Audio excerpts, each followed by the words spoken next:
రాష్ట్రంలో మొత్తంగా కూడా యూత్ చదువుకున్న సమాజం మొత్తం, దాంతో పాటు చాలా తక్కువ చదువుకునే యూత్ అంతా కూడా సమాజంలో మార్పు రావాలని కోరుకుంటా ఉన్నాం. సోషల్ మీడియా ప్రభావమే కావచ్చు, రోజు టీవీలో చూస్తున్న విషయాలే కావచ్చు, గత 6.5 సంవత్సరాల కాలంలో ఈ దేశవ్యాప్తంగా ఒక రాజకీయమైనటువంటి ఒక పునర్నిర్మాణం భారతీయ జనతా పార్టీ యొక్క ఆధ్వర్యంలో శ్రీ నరేంద్ర మోదీ గారి నాయకత్వంలో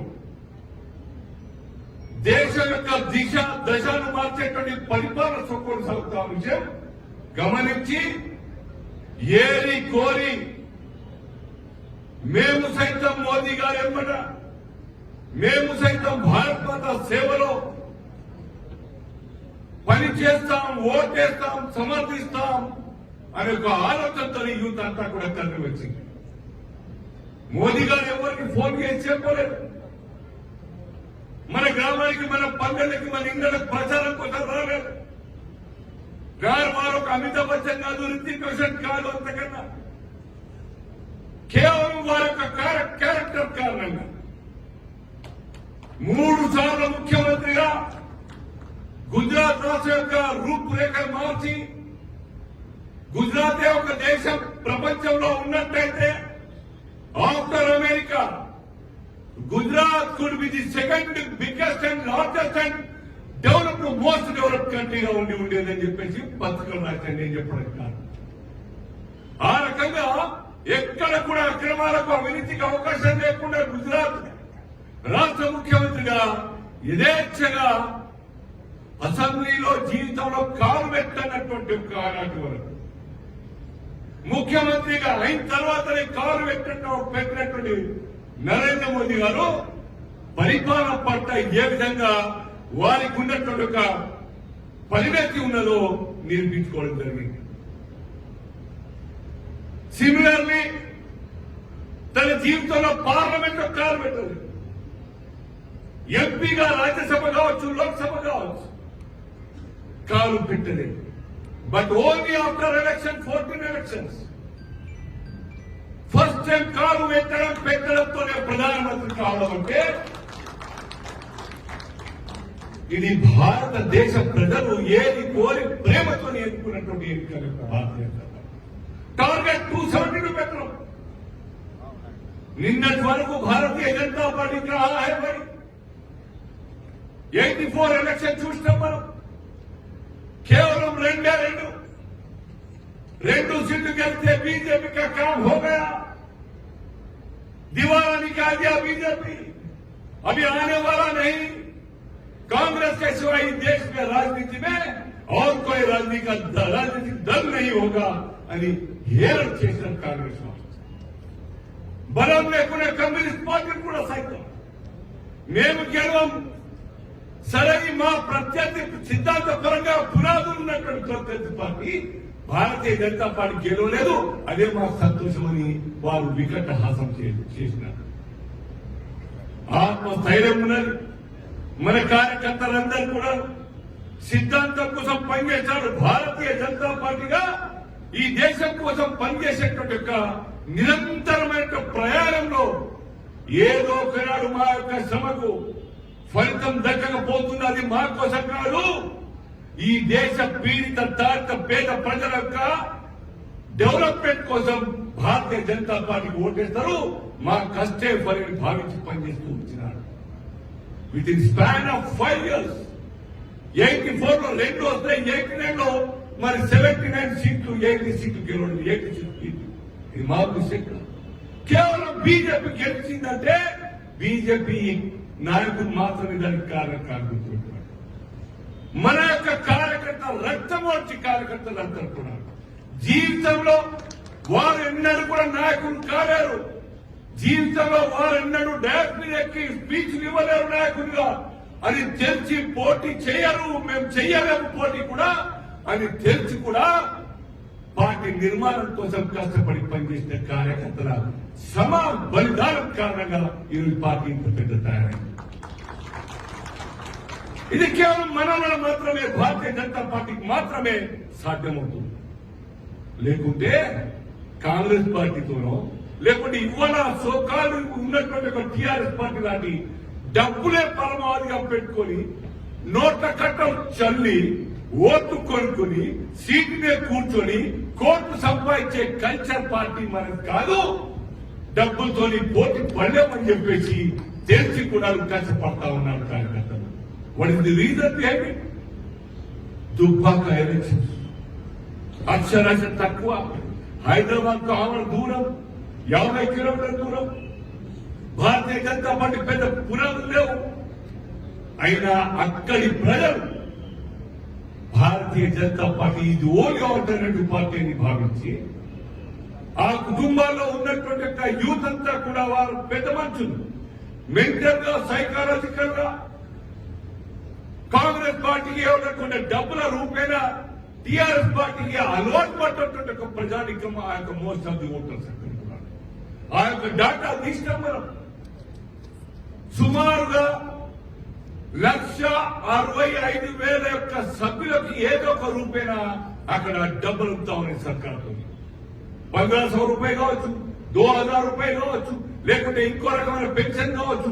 అనేక రకాలుగా రాష్ట్ర ప్రభుత్వం ద్వారా ఆ యొక్క ఓటర్లకు సర్కారు యొక్క స్కీములు లబ్ధి పొందుతున్నా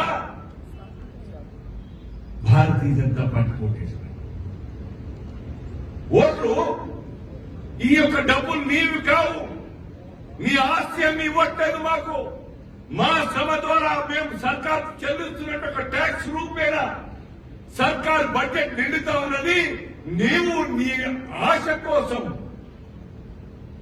డబ్బులు పంచి ఓట్లు తీసుకునే ఒక నాటకం చేస్తున్నావే, ఆ నాటకంలో కూడా నిజాయితీ లేదు. నీ కుటుంబమే ఖజానా నింపేటువంటి నిజాయితీ అవినీతి ఉన్నది. కాబట్టి నీకు ఓటేమో కేవలం బీజేపీ ఓటేస్తామని చెప్పి ఓటేసినాను.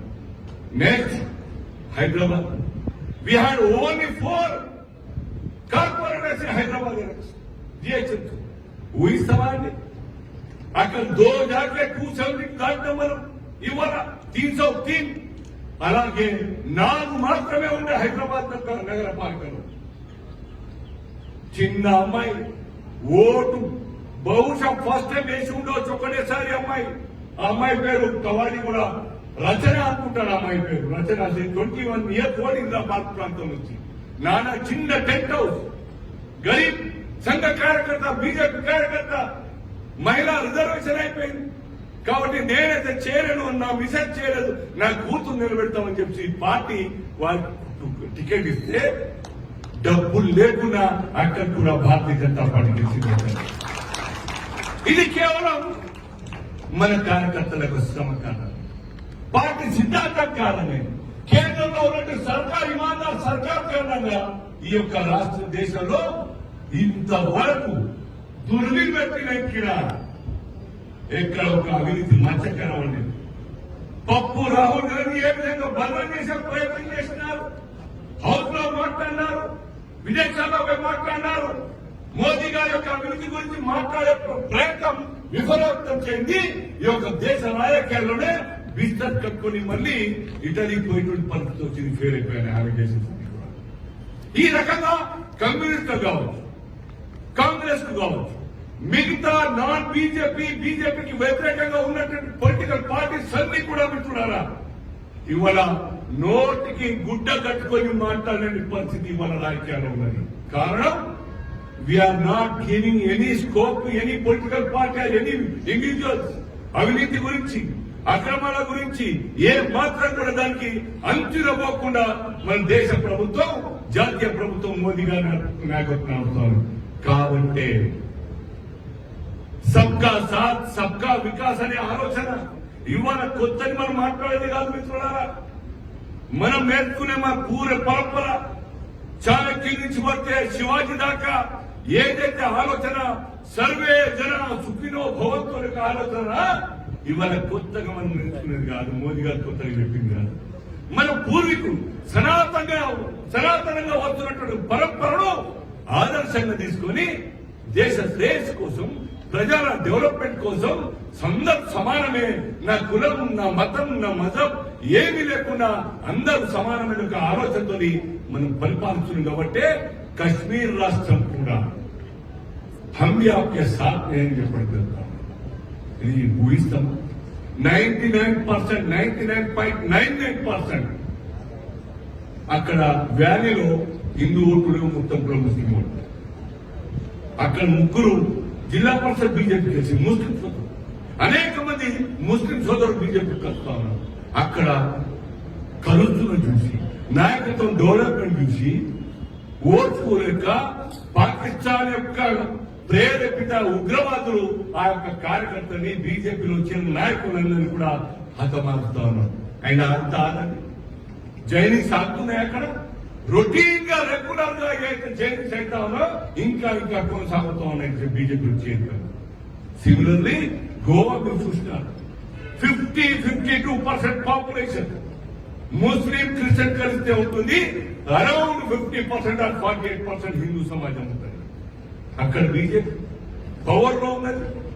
ఈవెన్ నాగాలాండ్ చూడండి మీరు, లేదంటే ఈవెన్ మొత్తం కూడా 7 సిస్టర్స్ ఉన్నట్టుగా నార్త్ ఈస్టర్న్ స్టేట్స్ అన్ని కూడాను ఎక్కడితే చూడడానికి కూడా కనుచూపు మేరల్లో భారతీయ జనతా పార్టీ కనబడారు, నా నాయకుడు కనబడరు, నా కార్యకర్త కనబడరు.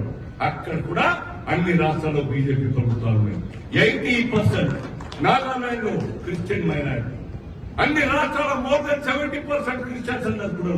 They are also coming to BJP, joining BJP, supporting BJP, and hence they are coming to power there all those states. ఇది భారతదేశ రూపురేఖలు. అగ్లీ బార్ తెలంగాణ రావాలి. తెలంగాణ కేసీఆర్ ఆయన జాగీర్ అనుకుంటా ఉన్నాడు, బాప్ బేటా బేటీ ఆర్ భాంజా సర్కార్ అనుకుంటా ఉన్నాడు. మేము తప్ప ఈ యొక్క రాష్ట్రాన్ని ఎవరు ఏలలేరు, ఎందుకంటే నేనే తెలంగాణ తెచ్చినా. నా జయశంకర్ సార్ తేలేదు, నా శ్రీకాంతాచారి తేలేదు, నా యువకులు 1200 మంది బలిదానం తేలేదు. ఓన్లీ కల్వకుంట్ల ఫ్యామిలీ మాత్రమే తెచ్చింది. దేర్ఫోర్ మేము మాత్రమే రూల్ చేస్తాం, మా ఇష్టానుసారం రాజ్యాంగం రాసుకుంటాం, ఓవరాల్ గా తయారు చేసుకుంటాం, అమలు చేస్తామని భావించి అహంకారంతో మంత్రులకు అపాయింట్మెంట్ లేదు, ఎమ్మెల్యేలకు కనుచూపు మేరకు అపాయింట్మెంట్ ఎక్స్పెక్ట్ చేయలేదు. ఆయన పిలిస్తే తప్ప అక్కడ అపాయింట్మెంట్ ఉందా? ఇదా ప్రజాస్వామ్యం? దేనికోసం మనం యొక్క ప్రజాస్వామ్యం రాసుకున్నాం, రాజ్యాంగం రాసుకున్నాం. ఈ కళలన్నీ కూడా సాకారం కావాలన్న ఉద్దేశంతో రాజ్యాంగం రచించిన అంబేద్కర్ గారి యొక్క ఆలోచన ఏమైతుందో ఈ యొక్క రాష్ట్రం టోటల్ గా సమాధి కట్టేసి పక్కన పెట్టేసి దాన్ని కలవకుండా రాజ్యాంగాన్ని అమలు చేస్తా ఉన్నాను. నేను కోరుతా ఉన్నాను, ఈ యొక్క ఎలక్షన్ విఘ్నుల ఎలక్షన్స్, పట్టభద్రుల ఎలక్షన్స్, సమాజాన్ని దశ ఇచ్చేటువంటి ఎలక్షన్స్. మనమే గనక ఈ యొక్క సర్కార్కు బుద్ధి చెప్పకుంటే, మనకైనా ముందు ఆల్రెడీ బుద్ధి చెప్పినారే.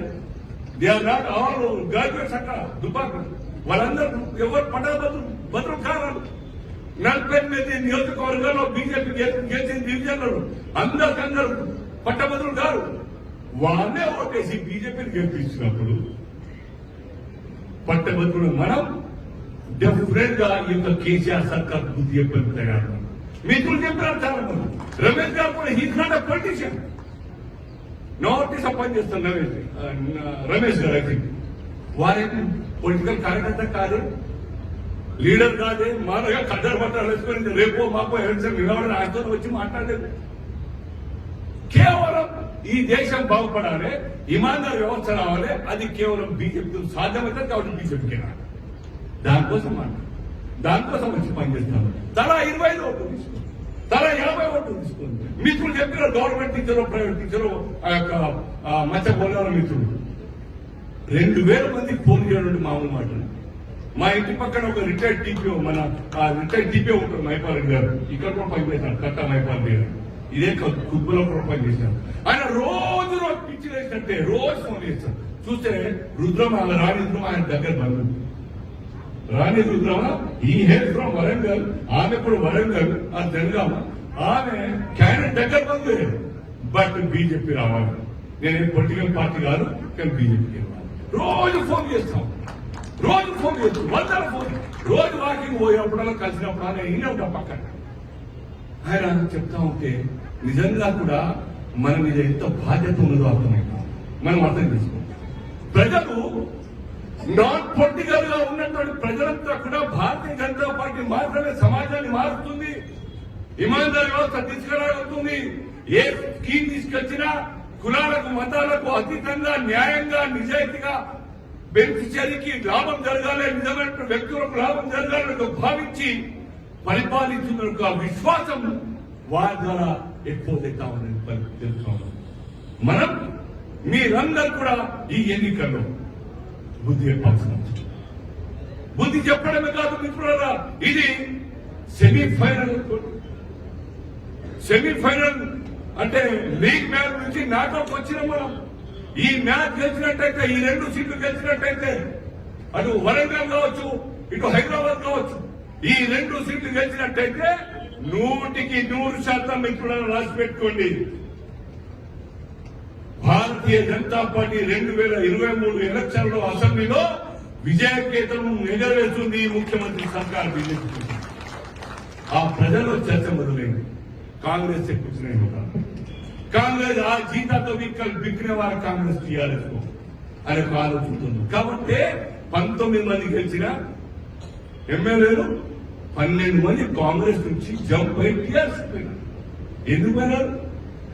డబ్బులు ఆశ కొందరు, పనుల ఆశ కొందరు, కాంట్రాక్ట్ వారి యొక్క బినామీ కంపెనీలో కాంట్రాక్ట్ ఇస్తామని కొందరు భయపడి కొందరు కాంట్రాక్ట్ ఉండి వేరే పార్టీలో వేరే పార్టీ నాయకులతో అసోసియేట్ ఉన్న కారణంగా వారి బిల్స్ అన్ని కూడా ఆపితే సచ్చినట్టు దాంట్లో చేస్తే మేము బిల్స్ రిలీజ్ చేస్తామని చెప్పి బ్లాక్ మెయిల్ చేసిన కారణం కొందరు పోయినారు. కొందరికి బిల్డింగ్ సక్రమంగా కట్టుకున్న కారణంగా కూలదోస్తుంటే కూలగొడుతుంటే అయ్యో అప్పటి మహాప్రభు అని చెప్పేసి జైన సంగతి ఈ యొక్క ప్రాంతంలో జరిగిన విషయం కాదు. ఇదే ప్రాంతం, ఇదే కాన్సెప్ట్. ఇంకా కొద్దిగా పక్కన పోతే చెరువు కబ్జా చేసుకున్న కేసు బయటకు వస్తుందని చెప్పేసి ఎన్టీ రామారావు నాకు దేవుడు, చంద్రబాబు నాకు దేవుడు అని చెప్పి లాస్ట్ స్పీచ్ ఇచ్చి సీదా భయపెట్టి టీఆర్ఎస్ భవన్ పోయి కాలు మొక్కి చేరిన వ్యక్తి మీకు ఎవరో తెలుసు. These are the politics, cheap politics. Values లేవు, నైతిక విలువలు లేవు, అవకాశవాద కారణంగా రాజకీయాల్లో మరి ఉంటే ఈ సమాజం బాగుపడుతుంది. ఒక్కసారి అరే మరి మీరంతా పార్టీ మారుతా అంటారు కదా, మరి బీజేపీ వేరే పార్టీకి బీజేపీకి వస్తే కూడా పార్టీ మారినట్టే కదా. అరే మరి బీజేపీ పోల్చే పరిస్థితి కాంగ్రెస్ కునేదా? బీజేపీని పోల్చే పరిస్థితి టీఆర్ఎస్ కునేదా? బీజేపీని పోల్చే పరిస్థితి కమ్యూనిస్టులకు ఉన్నదా? కమ్యూనిస్ట్ అయితే జెండా అక్కడ ఉండేటువంటి వ్యక్తులకు గొడుగు పడతారు, రష్యా చైనాకు చేయంటారు. చైనా దాడి చేస్తే మన దేశం మీద చైనా సపోర్ట్ చేసేటువంటి సీతారాం యేచూరి కావచ్చు, మిగతా కమ్యూనిస్టులు అందరూ కావచ్చు, వాళ్ళతో పోలికను మనకు హమ్ హై భారత్ మాతాకి 100 600 ఈ దేశం బాగుపడాలనే కోరిక తపన నాకేమీ రాదు అని తెలిసి కూడా భారతీయ జనతా పార్టీ మాత్రమే సర్వతోముఖాభివృద్ధికి ఈ దేశ డెవలప్మెంట్ కోసం ఉంటుందనే భావించి పనిచేస్తున్న కార్యకర్త పనిచేస్తున్న పార్టీలో ఎవరైనా అవతల నుంచి వస్తే పునీతులు అవుతారు. ఇంతకుముందు శ్రీశైలం గౌడ్ గారు చేరిక సమర్థిస్తూ ఎవరు వచ్చినారని అడిగితే ఇక్కడ ఉన్నటువంటి 70% సోదరులు బీజేపీ చెందారు. నేను ఆశ్చర్యపోయినా, నేను ఇంతమంది వేస్తారంటే మామూలు కాదు. మార్పు, ప్రజలు మార్పు వచ్చింది, రాజకీయ నాయకులు మార్పు వచ్చింది. భయ హోగా అవి కామ్ దేశ హితం కాదు. పార్టీ కాంగ్రెస్ పార్టీతో పురోభివృద్ధి లేదు, దేశం బాగుపడ భావించి శ్రీశైలం గారు వచ్చినారు. ఏ గల్లెట్లో వచ్చిన నిన్న కూడా ఒక సురేందర్ రెడ్డికి ఆర్డర్ అనుకుంటున్నాను, జీడిపెట్ల 127 128 బ్రహ్మాండమైన జైనిజం కడుతున్నారు. పార్టీలో 131 పార్టీలో అనేక చేరికలు వస్తూ ఉన్నాయి. ఇటువంటి తరుణం మీకందరు కూడా కోరుతున్నాను, neutral voters, non BJP voters బీజేపీకి సమర్థిస్తూ బీజేపీ గెలవాలని చెప్పేసి ఎక్స్పోజ్ అయి బయటకు వచ్చి తమకు పనిచేస్తున్నప్పుడు most of you are here BJP కార్యకర్త. మీరు ఆలోచించండి, మనం ఎంతమంది చేయగలం? నేను పొద్దున లేవగానే నా యొక్క ఫోన్ బుక్ లో ఎన్ని పేర్లు గ్రాడ్యుయేట్స్ ఓటర్ లిస్ట్ తీసుకోండి 20 తీసుకుంటారా మనసా వాచకర్మ అనేది పోలింగ్ స్టేషన్ దాకా తీసుకెళ్లే బాధ్యత మనదే ఉండాలి. క్యాండిడేట్ ఫోన్ చేయడు, శ్రీశైలం గారు ఫోన్ చేయరు, లేదంటే మల్లారెడ్డి గారు గిరివందన్ గారు లేకపోతే భరతసింహారెడ్డి గారు ఫోన్ చేయరు. మనకు మనమే సమాజాన్ని మార్చాలని ఓటేయడానికి సిద్ధమైనప్పుడు మన ద్వారా 10 మంది ఓటు తెప్పిస్తే మీకు ఒక భూమిక చరిత్రలో ఉంది. 100% గుర్తుపెట్టుకోండి. పివి నరసింహారావు గారు పేరు చెప్పుకొని క్యాండిడేట్ పెట్టినంత మాత్రాన ఈ ఎన్నికల్లో టీఆర్ఎస్ గెలవబోదు. ఏం కోసానికే మనం గుర్తుపెట్టుకోండి. భారతీయ జనతా పార్టీ పట్ల ప్రజలు ఫేవర్ గా ఉన్నారు. భారతీయ జనతా పార్టీ ఉపాధ్యక్షురాలు శ్రీమతి డికే అన్న గారికి స్వాగతం చప్పట్లతో స్వాగతం పలకాల్సిందిగా వెల్కమ్ అన్న గారు. వెల్కమ్.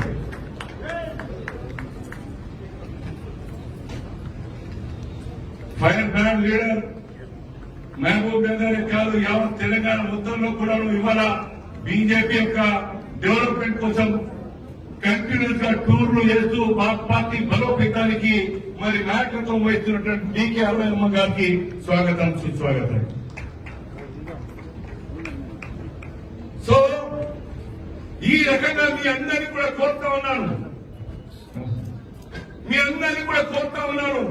ఈ రోజు సండే, నెక్స్ట్ వీక్ సండే నాడు 14th నాడు ఎలక్షన్స్.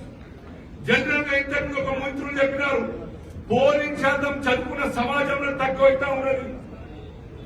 కానీ మాట్లాడేది హక్కుగా మనం మాట్లాడుతున్నాం. తెలుసుకోవాలి సబ్జెక్టు, తప్పులు హక్కులు అన్ని కూడా మనం మాట్లాడుతున్నాం.